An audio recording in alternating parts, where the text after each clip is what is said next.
Bonjour, comment ça va? I'm Carmel Mooney and welcome to my California kitchen. Today I'd like to share with you one of my favorite breakfast and brunch specialties, my marmalade and cream cheese filled crepes called Crepes Fromage. Now there's 3 easy steps.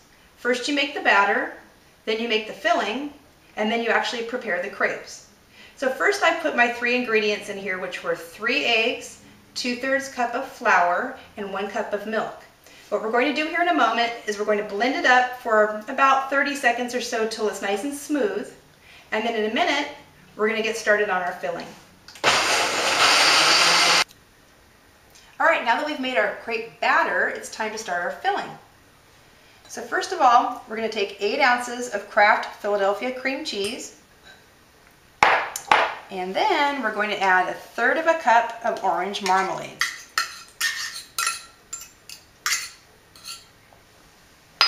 And then finally, about 1.5 teaspoons of ground ginger.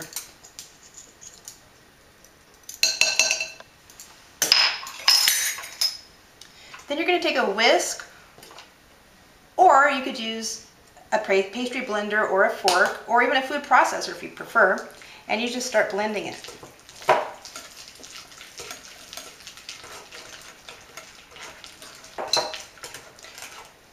Now I think it's really important to use a really high quality, commercial quality chef's whisk for when you're blending cream cheese with things like marmalade and spices. It makes all the difference in the world. And you can get a nice one in any good, kitchen supply store or gourmet specialty shop. And this is starting to blend up really nicely now. So we're almost done. Okay, now it's time for the fun part. We get to make the crepes. Now, some people are a little bit intimidated with making crepes, but there's no need for that. It's actually really fun and easy, and you'll get the hang of it in no time. So let me show you some pointers. First, you need either a regular or non-stick frying pan or a crepe pan, but a frying pan works just fine, and usually about 6 to 8 inches across like this one. And what you want to do is set the pan on medium-high heat like I've done here, and then when it's nice and hot, brush the bottom with some melted butter. So I usually keep a little container of melted butter off to the side with just, a couple tablespoons of melted butter. All right, and then we take a few tablespoons of the batter and we pour it in the middle of the pan. And usually about 4, 5, 6, 7 tablespoons of batter. It just kind of depends on the size of your pan. And you just kind of twist and turn the skillet or the pan, gently around until you kind of cover the bottom of the pan, almost like you're making an omelet. And it's going to bubble, and there might even be a few little holes, but don't even worry about it, because as you turn the pan, the batter kind of fills in those little imperfections. And then we're going to let this set up a little bit. And it's usually going to take about 30 seconds to a minute. That's just an estimate. But if the heat's correct, the crepe will start setting and it will form little tiny bubbles, which it's doing right now. And if it doesn't, you can always increase the heat just slightly.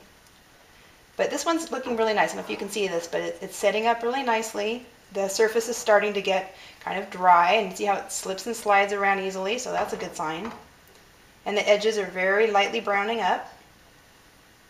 So this one's doing just right. So we're almost there, just a few more seconds. Now take something and just kind of go around the edge, like a little spatula or non-stick turner of some kind like this one, and just make sure that the edges are coming up nice around all the sides here, and see how it's moving around nicely, not sticking to the pan. So it's almost done.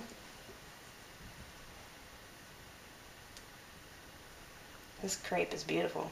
C'est formidable, as they say in France.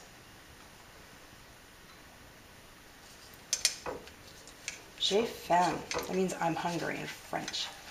All right, so then we take our turner and we flip it over.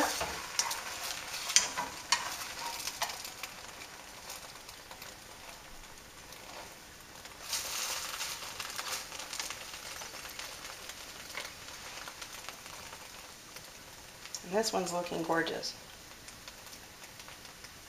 And don't worry at all if there's like little crinkles, little holes or imperfections, because remember we're going to put that wonderful, wonderful filling on the inside and roll them up. So it's very forgiving. Any little imperfections, no one's even going to see when you serve them.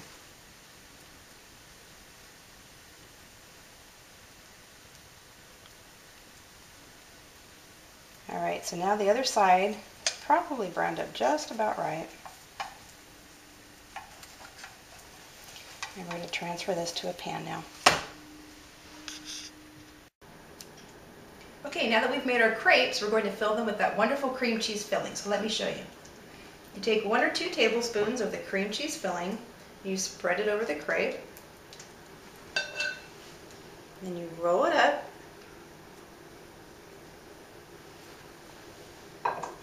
and there you go. Isn't that beautiful? I'm sure you'll agree that my crepes fromage make a wonderful addition to your next brunch, breakfast, or luncheon.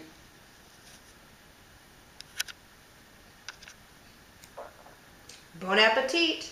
And until next time, just remember, do everything in good taste.